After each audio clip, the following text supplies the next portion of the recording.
I was spending time with healthy people, journaling, praying, meditating, writing, being alone for the first time in my whole life. And it was a very, very painful process, but it got me to a really seeking place. I sort of became a spiritual seeker, but then it became clear to me that I didn't want to just be a spiritual seeker. I wanted to be a spiritual finder. I wanted to find it. I wanted to find the truth. Hello, and thanks for joining in. I'm Jana Harmon, and you're listening to Side B Stories, where we see how skeptics flip the record of their lives. Each podcast, we listen to someone who has once been an atheist, but who became a Christian against all odds. You can also watch and listen to this and more of these stories at our Side B Stories website at www.sidebstories.com. Everyone is different. Every story is different. Everyone has and holds beliefs based on intellectual reasons, yes, but it's usually more than that. We all have good and bad experiences, influences, emotions, desires, and disappointments. We have people in our lives that shape our expectations and thinking about what we should believe to be true or good or real. We are complex and complicated, but oh, so interesting. Every story of an atheist moving from disbelief to belief is nothing short of fascinating. This huge paradigm shift occurs not merely in the mind of someone in their expressed beliefs, but it also affects an enormous transformation of life and living. After all, what we believe dramatically affects how we behave, how we see and live life, or at least it should. If not, our beliefs are essentially meaningless. But when you see a remarkable shift in someone's life, it causes us all to look more closely at what happened. One thing I can say from listening to story after story of conversion from atheism and disbelief in God to becoming followers of Jesus Christ is that an extraordinary change occurs. An exchange of life so undeniable that it captures the attention of all who have observed the before and after, so to speak. We stop in our tracks and we want to know why and how it happened. What was so profound that turned someone from resolutely walking one way to changing course to a nearly opposite way of thinking and living? Today we're going to hear another one of those incredible stories. As an atheist, Adrienne couldn't remotely conceive of God as a possible reality, much less anyone she wanted in her life. Now, she can't imagine life without him. I hope you'll come and listen to her story and be encouraged by her courage, inspired by her change of belief and life. Welcome to Side B Stories, Adrienne. It's so great to have you. Thank you so much for having me. So, my name is Adrienne Johnson. I'm the chief of staff at PragerU, and we have a series called Stories of Us that features Americans from every walk of life and their amazing stories of transformation. We recently released an episode featuring me and my story about how I was a lifelong atheist. In fact, I was a chain smoking, tattoo covered, sexually promiscuous, suicidally depressed atheist that was transformed by Jesus. Wow, you have set the stage for us, Adrienne. I'm so intrigued to find out your story. Obviously, you've come a long way. Transformation is probably the right word to use for your story. So let's start at the beginning of your story. Tell me about your childhood, where you grew up, your culture, and was there God in the picture? Did your family have any beliefs? Just start us there. Sure. So I grew up in Santa Monica, California. I grew up with two very loving secular parents. We really didn't have any religion in the home. We didn't have a whole lot of moral structure or guidelines. And my dad was basically an atheist. My mom was sort of a new age hippie. And anytime that I was exposed to any kind of religion or spirituality, I rejected it even at a very, very young age. I thought it was all make believe and fairy tales. It didn't make sense to me. It wasn't logical. I was a very rational, logical child. In fact, when I was about 4 years old, I came to my dad and I was so earnest. And I said, Dad, I just want you to tell me the truth. Okay. Just be honest with me. Is Santa Claus real? And he was so taken aback by my directness that he said, no, he's not. And I was relieved because to me, that whole thing didn't make sense. How could one person fly all over the world in one night? So even as a little 4-year-old, I wanted everything to be rational and make sense. And when I heard things about Adam and Eve and Noah's Ark and the parting of the Red Sea, it just sounded like Santa Claus to me. It just sounded like fairy tales. And so I rejected it. And we really didn't have it, any kind of religion or spirituality in the home. Did you ever talk about religion or belief with your father and his atheism? Did you have any discussion, or did you just come to this conclusion on your own? A little bit later, when I was in college, high school, college, my dad and I would talk about, that was really when I started coming into my own with my intellectual, thinking. And we would have philosophical discussions about history. And I remember him telling me things about The Selfish Gene, which was a book that was written by a prominent atheist. I don't know if it was Richard Dawkins or someone else. Yeah, and he was saying how the only reason humans exist is because we're really good hosts for DNA, and that sort of sums up our entire existence. And I guess I was a college student maybe at the time, and I thought, Mm. oh, that's really interesting. And I remember saying to my dad in the car, I went to college at UC Santa Barbara. And so we would drive back and forth, often I would go home on the weekends and then drive back to college. And so my dad and I would spend time together in the car talking about the world and economics and politics and philosophy and all of these things that I was just starting to learn about as a young woman. And I remember saying to him once, religion is something that man created back in the ancient times when we needed purpose and reason and something to make sense of the world. And now we don't need it anymore, but it's this like ancient holdover that we still have. And one day we'll be rid of it. We're just sort of in the middle transition phase right now. And I really believed that. And in fact, when I was in college, I was an adamant atheist, like an Mm. angry, cynical, hard, harsh atheist. And anytime I was exposed to religion or spirituality, I was very hostile toward it. What do you think informed that contempt?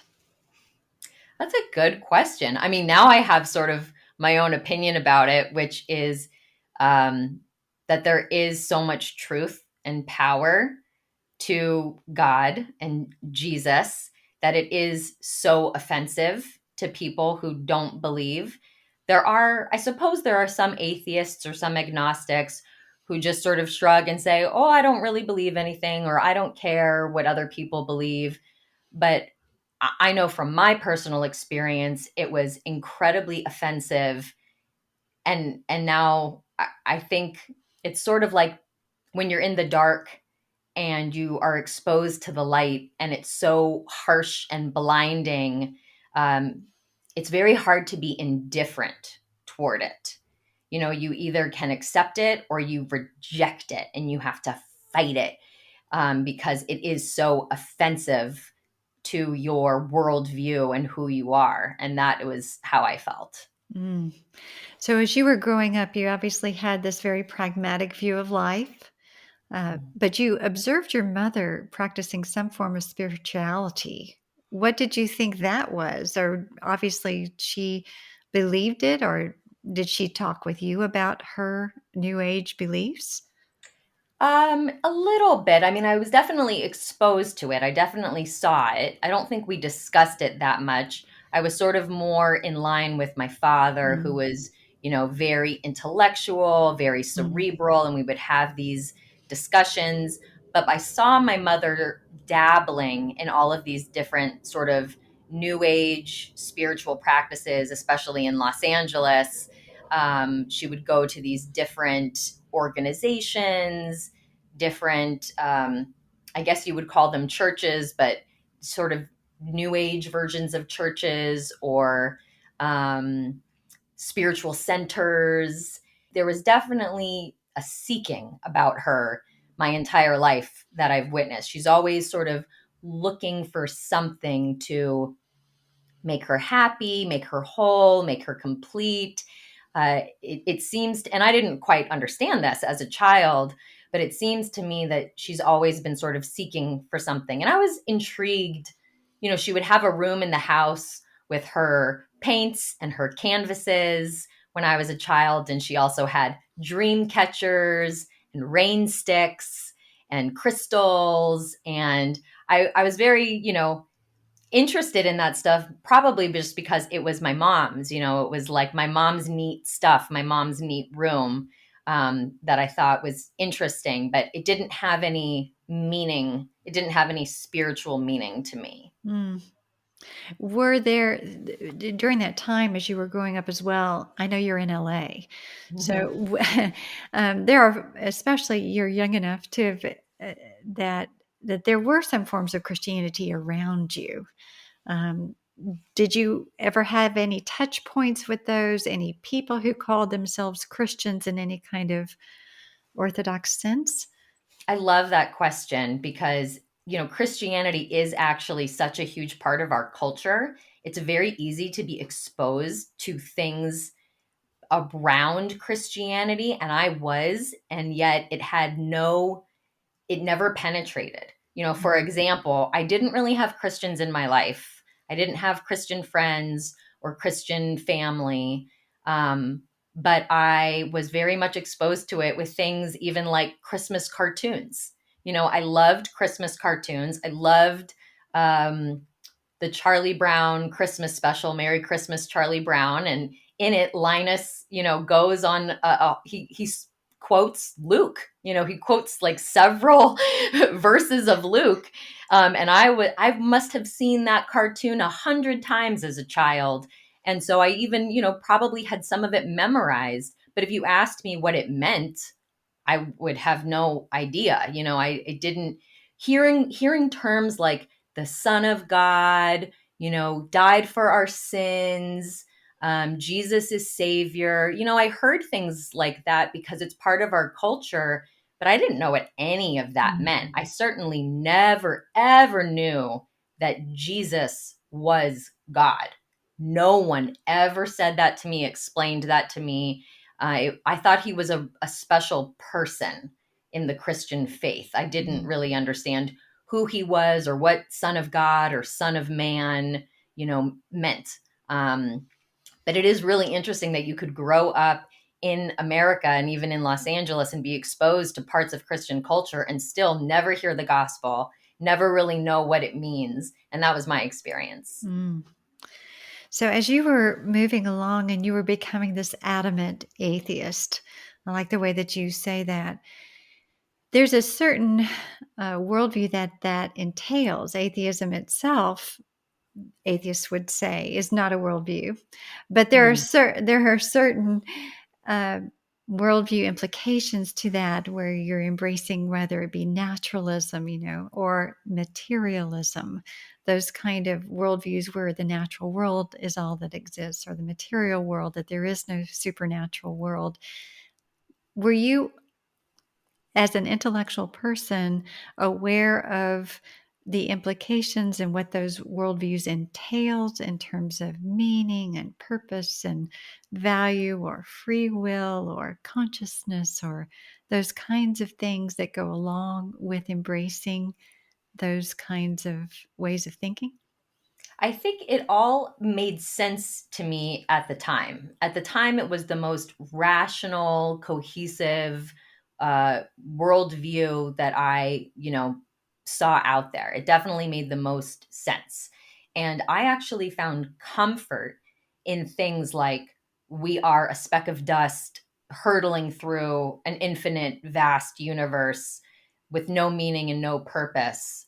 There's no explanation. We don't know why we're here, how we're here. We can never know. We will never know.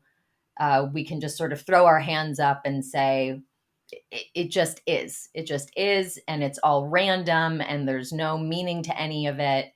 And somehow, when I was a young person, maybe in my early 20s, that was enough for me.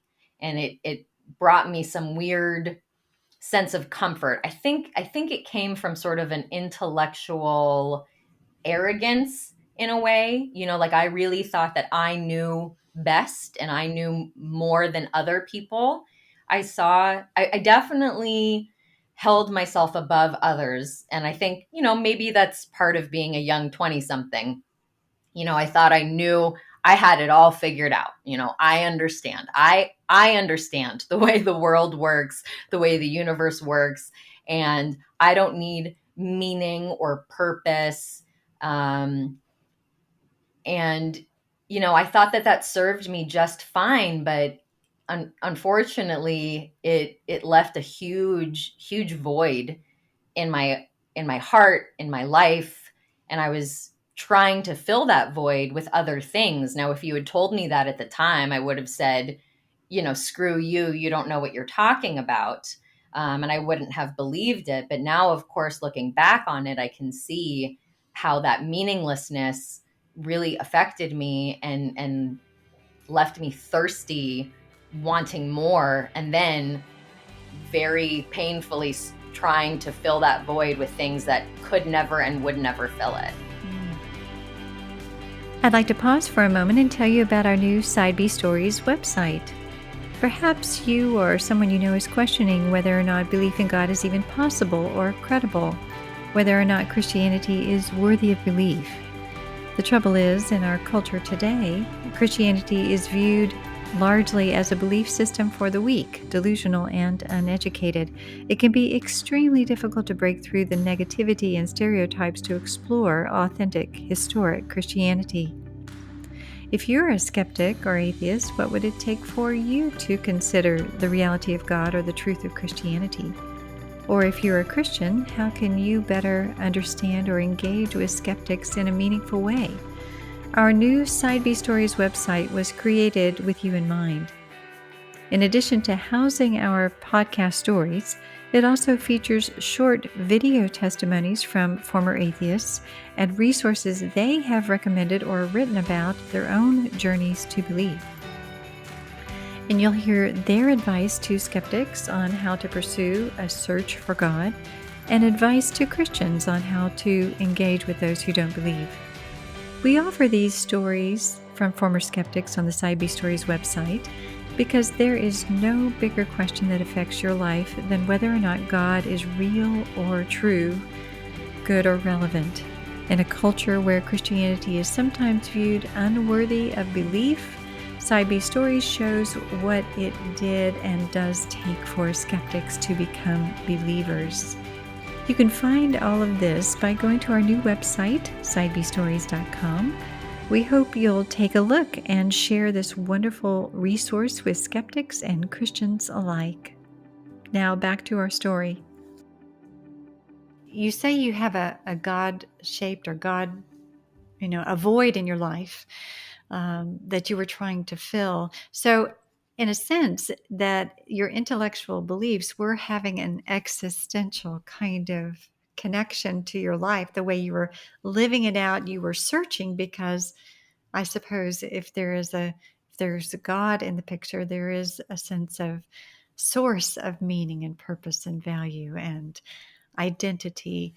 But without that, on your own, did you feel a sense of kind of grappling or grasping for what is life all about? How do I make sense of life? I presume, based upon your introduction, that it was affecting your choices. 100%. And that started at a very young age. I mean, that started at age 12. 12, 13, 14 is when I started trying. Now, I didn't realize I was trying to fill this void, but that is what I was doing because I wasn't comfortable in myself. I didn't have confidence just because I am me and I am human and I exist. I needed approval and affirmation, this feeling of really wanting to be good enough and wanting to be liked and wanting to be popular and wanting to be cool. And that meant at the time being a 12, 13-year-old middle school student in Southern California that I would start drinking and smoking and doing drugs and being sexual with boys because that's what the cool kids did. And that's how you get approval and affirmation and how you feel good about yourself and how you build confidence is by being a cool kid. So I really went at that full force. And I enjoyed a lot of it. I had some fun, but I also really damaged myself. And I also did things that I didn't really want to do, but it was more important to appear a certain way, to look a certain way, to do certain acts, than to say things like, I don't want to do that. I don't like that. Please stop.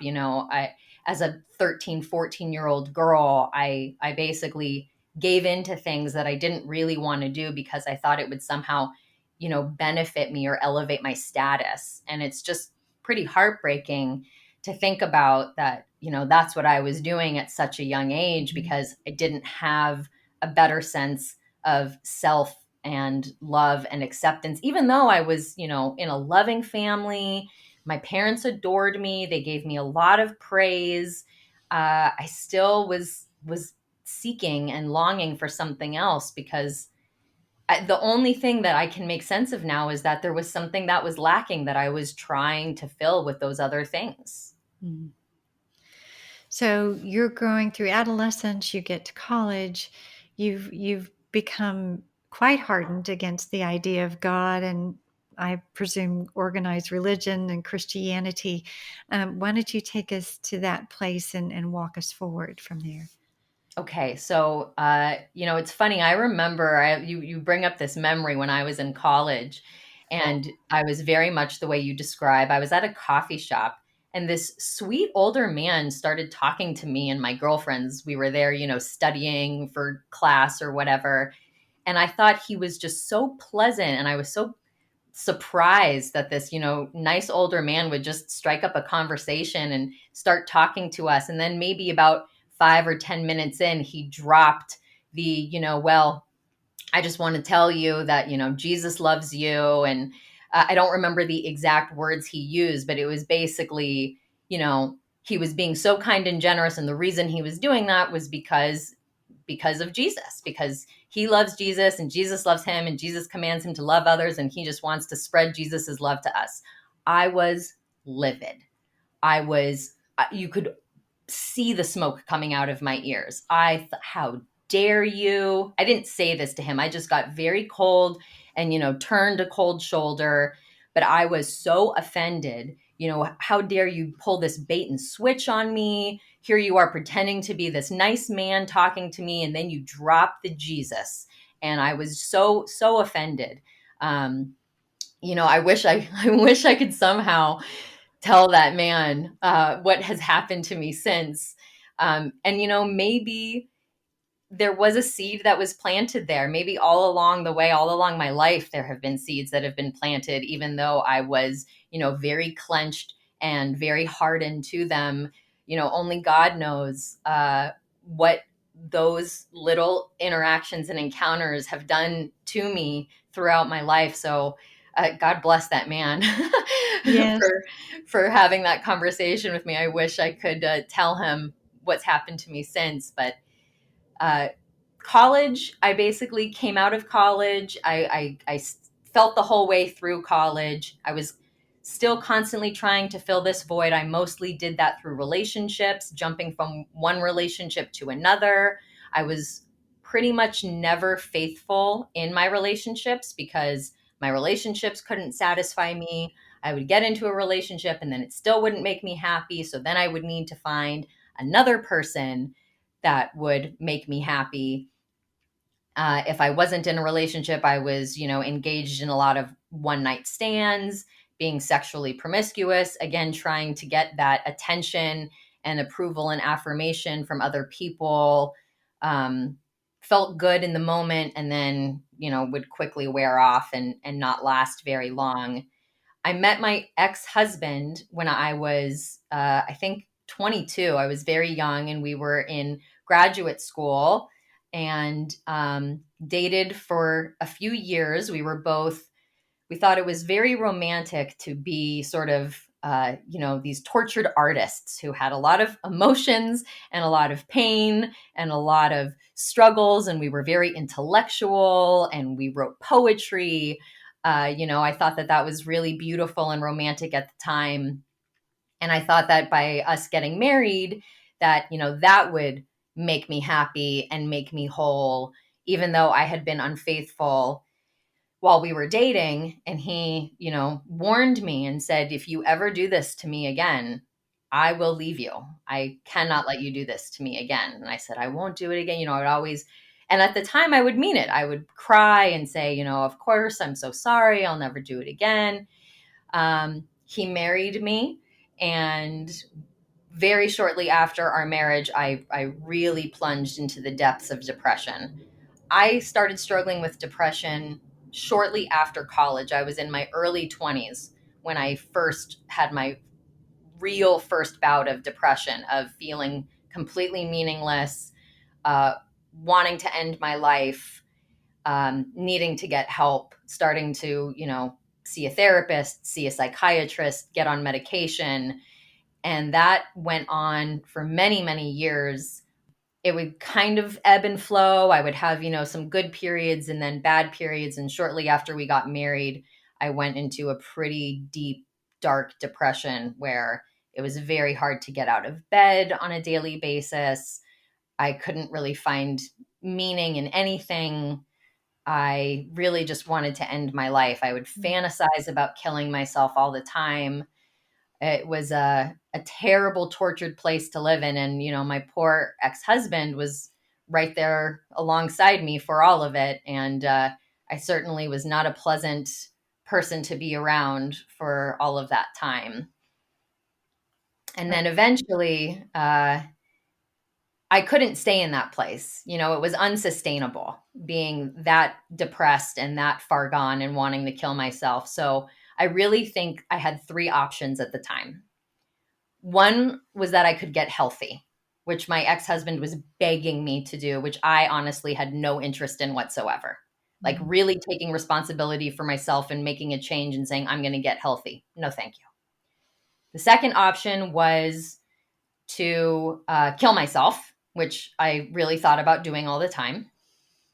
And the third option was to act out and to blow up my life and to totally go crazy and just burn it all to the ground, which is the choice that I opted for. So I was unfaithful in my marriage. I just created a lot of chaos. It was at the time felt like needing to escape from this prison that I was in, which was really, a self-imposed, self-induced prison. But so that's what I did. I was unfaithful, and my ex-husband and I had a business together. I, completely blew all of that up. And my ex-husband, after many months of, really trying to work things out and wanting me to get healthy, said, I told you, I can't let you do this to me anymore, and I'm leaving you. So he left me, and that's when I really, really hit rock bottom. And that was when I finally made a change. Yes. Oh, tell us about that. It sounds like you were in a really, really hard place. It was awful. I mean, hitting rock bottom was so terrible, but the one good thing about rock bottom is that it finally got me to admit that I needed help and that I needed to do something different. I had basically been doing the same thing for many, many, many years. And even though I was in therapy for years and on medication for years, I was like stuck in this cycle, and it just got progressively worse over time. Every time I was unfaithful, the stakes were higher and I caused more damage every single time. And I kept doing it with the same result. And finally, when I hit bottom, I said, I have to do something different. So I basically crawled in on my hands and knees to these meetings, these support groups for people struggling with sex and love addiction. Mm. I was incredibly ashamed. I was now, approaching 30. I was going to be divorced, and I was going to these support groups for people struggling with sex and love addiction. This was not in the plan. This was not the life I was supposed to lead. And I would go into these groups and I would just sob. I would just cry the entire time. And I was so angry and so hurt and so broken. But I was also so desperate that I was willing to try basically anything. And so in these groups, they said, you have to get some kind of spiritual practice. You have to have some kind of higher power. I don't care what it is, doesn't matter. Try a bunch of different stuff. Try New Age stuff, try Buddhist stuff, try Jewish stuff, try Christian stuff, whatever. And so I did, as uncomfortable as it made me. I mean, you're telling an atheist to, pray to a God that she doesn't believe in. This is ridiculous, Right. but fine. I'll just do whatever you tell me. So when I first started praying, I couldn't even pray out loud. It was so embarrassing. Even when I was alone in my apartment or in my car, I would turn all hot and red, and I couldn't bring myself to say anything out loud. And then finally, I started, at the direction of my mentor, I started saying, this is stupid and there's no one here and I'm only talking to myself and I'm doing this just because I was told to. And that is how my prayer life began. Well, That's how I started praying. well, My prayer life now is really different, but that was, that was that was how it honest. started. Yeah, it was very That was honest. honest. Yes. So for months, I was going to these groups and I was trying all this different spiritual stuff. I would try basically anything and everything that was presented to me. Now, being in Los Angeles, there was a lot of new age type stuff that I tried. I went to, some churches with some friends. I went to synagogue. I tried Kundalini yoga. I tried Buddhist chanting. I tried Sufi healings. I was basically open, to anything and everything. And the more I did this God stuff, the more I saw it having a positive effect on me. It was very uncomfortable to go through it, but I could see that it was starting to affect me. I was still in a great deal of pain. I was still crying, on a daily basis. But for the first time in my life, I wasn't acting out. I wasn't doing the unhealthy behavior that I had done for so many years. I was doing something different. I was spending time with healthy people, journaling, praying, meditating, writing, being alone for the first time in my whole life. And it was a very, very painful process, but it got me to a really seeking place. I sort of became a spiritual seeker, but then it became clear to me that I didn't want to just be a spiritual seeker. I wanted to be a spiritual finder. I Mm. wanted to find it. I wanted to find the truth. And it was after going through that whole experience, the timing was just amazing, that a friend of mine invited me to a play of The Screwtape Letters by C.S. Lewis. And I had never heard of it. I didn't know what it was, but I loved theater and I just thought it would be a fun thing to do with my friend. So I said, sure, I'll go with you to see this play. And so we go, and it completely, completely changed my life. Yeah, that's a powerful production of Max McLean. It's a very sobering production. For the listeners, can you tell what the Screwtape Letters is? Tell us what that is and what the play is based Absolutely. on. Yeah, so I go to the theater and I open the program to see, oh, what is this play about? And it says, who the characters are, and it says God and the devil. And I was like, what? Like, what is this play? What am I about to watch? And it turns out that it's essentially this production with Max McLean that was put on by Fellowship for Performing Arts.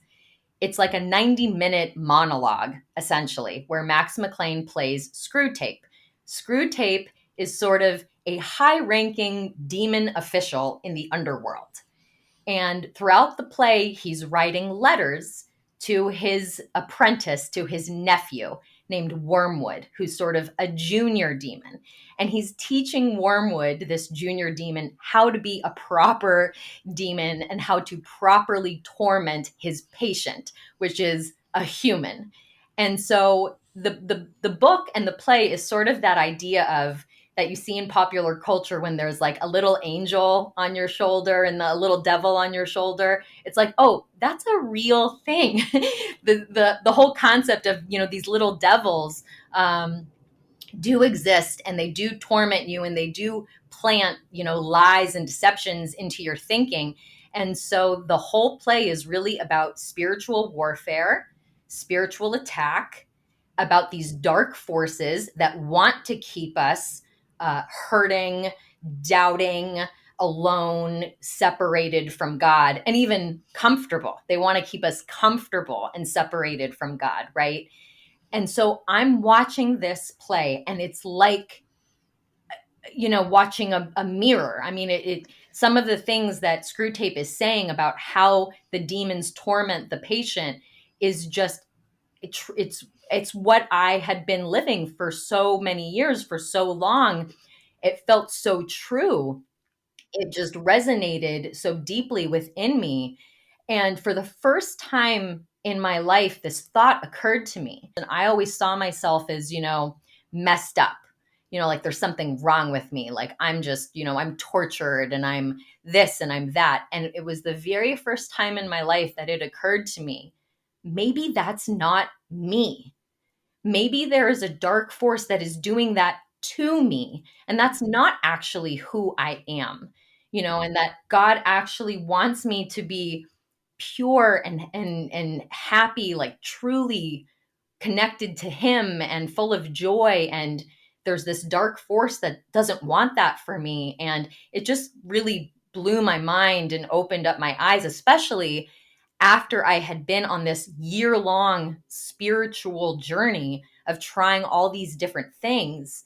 And then I see this play, it just completely shattered me. Now, considering Christianity as an atheist was, you know, ridiculous and extremely uncomfortable. But I just kept putting one foot in front of the other, as I had been doing for an entire year, sort of just taking the next right action and doing the next right thing.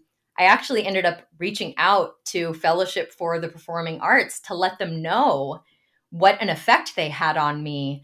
And Max McLean himself said that he was so moved by my reaching out to them. And he actually even became a spiritual mentor of mine because of this whole interaction. Wow, that's amazing. Yeah, Max is absolutely fantastic, and he has literally watched me transform from you know, being a very broken, not even a Christian. I mean, when I first started talking to him, I was still just, you know, a seeker. I was still just sort of like curious and interested and, you know, still very, very broken and hurting. Um, and, and then God was so amazing in this time because he kept putting person after person in front of me. You know, my friend who took me to the play, you know, she actually was somebody who had not been a Christian, who then became Christian and then actually became Catholic. And so I said, that's crazy. That's a crazy story. Can I talk to you about that sometime? And I went over to her house and we ordered Thai food, and we stayed up until 1 a.m. talking about Jesus. And I was crawling out of my skin, and it made me incredibly uncomfortable. But there was something about it that felt right. It felt like truth. It felt like a bell ringing within me, like I was being like covered in water. You know what I mean? And then she introduced me to someone else, and then God just kept putting all these people in front of me. And every time I talked to someone, I went to coffee with someone, I read this book, you know, it was like God was um, wooing me. You know, he was pulling me lovingly, gently closer and closer to himself. And I just kept exploring Christianity. And one morning, I was getting ready for work. This is probably now a few months in to exploring Christianity. And this thought occurred to me. I was listening to Christian worship music, getting ready for work. And this thought occurred to me that if somebody asked me, "Are you a Christian?" I would have to say yes at this point. It wasn't just like a moment. It wasn't like a white light, like road to Damascus moment for me. It was a gradual transition, and I became a Christian. And after that, I found a church that became, my home church. I got baptized, and that is the church where I met my husband, my current husband, my new husband, who's also a Christian and who loves Jesus more than he loves me. Mm-hmm. We're going to take a break for a moment from our story so that I can tell you about the C.S. Lewis Institute Fellows Program. This program is a 12-month discipleship course that focuses on monthly themes related to theology, spiritual formation, and apologetics. Through the structure of a strong curriculum, like-minded community, and a one-on-one mentorship, our fellows encounter a life-changing experience that develops them to grow deeper in their faith as disciples of Christ. The C.S. Lewis Institute is now accepting applications for this Fellows Program. It is offered in 15 different cities and is for Christians who are seeking to broaden their Christian education and deepen their personal faith. To learn more and to find out if you live in a city where the Fellows Program is offered, please visit www.cslewisinstitute.org. Now, we'll return to our story. That's an amazing transformation. It all started with the Screwtape letters. Of course, C.S. Lewis himself was a former atheist. So he, Yes. in writing that narrative, understands the struggle, not only in becoming a Christian, but also in the Christian life. Still, there's struggle. But through that process, as you said, you talk about you were exploring, you were reading books, and I presume that you opened the Bible maybe for the first time. Yes. As a former atheist who probably had never even been exposed to the Bible, what were your thoughts when you started reading it? There's as an atheist, what did you think the Bible was? And then I'm curious the perspective of when you actually opened it and read it for yourself the first time or thereafter. Yeah, that's a really great question. I certainly did not read the Bible before then. I, had no interest in reading the Bible. After I saw the Screwtape letters and God kept putting all these different people in my path, one of the people he put in my path was a pastor psychologist who was in Chicago, who very, very graciously offered to talk to me, sort of counsel me once a week, if I wanted to. And my initial reaction when that was offered to me, it was offered by my friend who took me to the play. I said, I really wanted to say, no, that's okay. No, thanks. I'm not interested in talking to a pastor once a week. But it was so clear that it was one of those next right actions that God put in front of me that I just had to say yes to. I said, okay, I will talk to this pastor once a week on the phone. And so I started talking with him. He was a wonderful, wonderful mentor, a wonderful guide. And he said to me, why don't we start by reading the Bible? Why don't you start by reading the Gospel of John and just take your time and, read through it. And, whenever questions come up or things you want to talk about, we'll just talk about it on the phone once a week. And so that's what I did. I had a drive. I was driving from Los Angeles to Sacramento to go stay with a friend for the weekend. And I decided to listen to the audio version of the Bible read by Max McLean. And so I listened to Max in my car read to me the Gospel of John.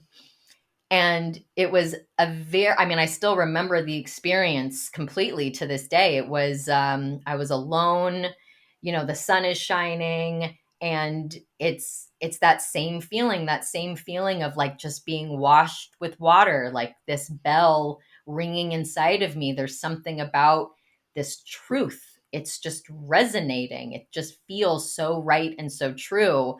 And in fact, once I got all the way through it, I was so thirsty for more. And at the time, I didn't know there were, Bible apps and like different thing. So I'm like driving and trying to I need to find more Bible that I can listen to in the car. I'm like frantically scrolling on my phone while also driving, which was not a great idea, but it was like I was so thirsty. It's like I Mhm. listened to the Gospel of John and then I just wanted more. I just wanted to consume more of the Bible. And I had a very interesting experience, this entire spiritual journey of simultaneously going through what I was going through and then also watching myself in total disbelief. I cannot believe this is who I am. I still feel like this on almost a daily basis. Like I pinch myself, like I look at my husband and I'm like, who are you? How did this happen? How is it that I'm a Christian? How is it that I have these two children with you? Like, how did this life even happen? It's just so mind blowing to be called to goodness and truth and then still have that very dear former self, part of me that sort of judges all of it and questions all of it and is a skeptic about all of it. It's a really amazing dichotomy that I get to live out on a daily basis. Oh, I'm sure. And I bet there are some people listening who are saying, yeah, you are a rational, intellectual, skeptical person. So you mentioned that you had been reading some books. I Yes. wonder if not that the scripture is an intellectual in and of itself, but I wondered, did you read beyond that in terms of intellectual grounding of the Christian worldview, or to support maybe that what you're reading in the Bible is actually true and reliable text? And did you wrestle with any of those issues? Oh, very much. The entire process was a wrestling match. And this pastor psychologist who counseled me, one of the things that he said to me that was the most powerful that has always stuck with me is he said, faith requires doubt. Faith is not the absence of doubt. Faith is not 100% certainty. If it was, it wouldn't be faith. Of course you doubt. You will continue to doubt. You doubt and you take a leap of faith anyway.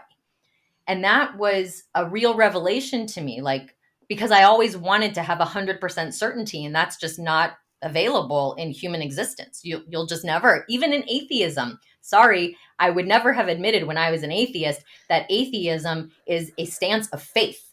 It is a belief system. You believe that there's nothing. You believe that life is meaningless. I, but that's the case. And so at the time, I really struggled. I read Mere Christianity by C.S. Lewis, which was also incredibly enriching, because C.S. Lewis had been an atheist, because C.S. Lewis was such an intellectual and so well read. I mean, he spoke to me very, very deeply. He got me, right? He understood me. He knew that God had to prove himself intellectually to me, and he did. I was very lucky in that my initial exposure to Christianity, having been a former atheist, was, C.S. Lewis, um, Timothy Keller.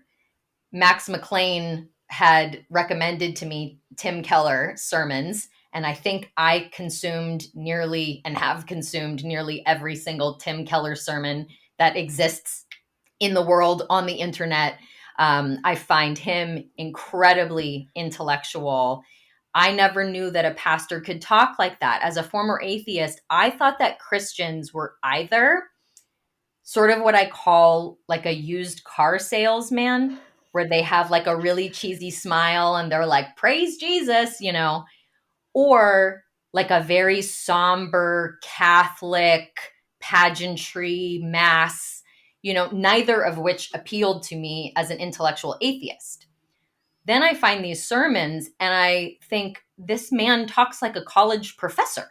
this is like meeting me intellectually where I need to be met. And so, our God is so amazing. He can meet anybody where they need to be met. For some people, it is a very spiritual experience. It's like that white light experience, and for other people like me, it's a methodical, intellectual breaking down of ideas, reformatting my mind and my thinking. And that is what God did with me. That's wonderful. Now, you've spoken about kind of your journey where you came from, and that you found yourself saying that you believed you were a Christian. Talk with me about how your life has changed since you became a Christian, and what of that question of meaning and void in your life? How has it changed at all? Has God met you there? Yes, 100% my life has changed. Now, that does not mean that my life does not have struggle. That doesn't mean there are things that are hard or challenging or difficult. I still cry. I still have, anxiety. I still have stress. But it's not like it was before. It is not this meaningless, hopeless, debilitating depression. I now am married to a Christian man. We both love Jesus more than each other. Jesus comes first before anything else, comes before my marriage, comes before my children, comes before my career, my success, money in the bank, how I look, whatever. Um, because I know that ultimately all of those things will fail me. Even my husband will fail me. My kids will fail me. My body and my health is eventually going to fail me. Everything is going to fail me. The only thing that is not is God. And realizing that I don't have to strive and strain and struggle, that it's not all up to me, which it always used to feel like it was. It's up to me to find the thing to make myself happy and to give myself meaning. And now it's like I can let go and just let God take over. And we've been very, very blessed in our Christian life together. My husband and I, we've had struggles. We've had very painful, losses in our family. Um, we've had tragedies. We've had things that we've had to deal with. But we also know that this world is not the end all be all. This is not the ultimate. There's something greater. For now, we're here, and it matters and it's important, but it's not. It's all going to fade away eventually. It's all going to fade away eventually, and so we get to keep our eyes fixed on Jesus, knowing that that is our ultimate hope and that is our ultimate meaning. And it has definitely, definitely served me well. Well, I anyone who's listening can see the obvious or hear the obvious change in you, that it is night and day from where you used to be. Um, as we're uh, kind of turning the corner here, you have a voice of wisdom because you understand what it means to think and live as an atheist for a long time, and in a very deep way. I guess you could say you lived it out to its fullness, but you also found Christ. And I think one thing that's really beautiful about your story is your willingness to seek. That you were Hmm. not just a seeker, but you wanted to find. Yeah. And you did. You found. So, if you were speaking to someone, a curious skeptic who's listening in today, how would you speak to them? Yeah, that's a great question.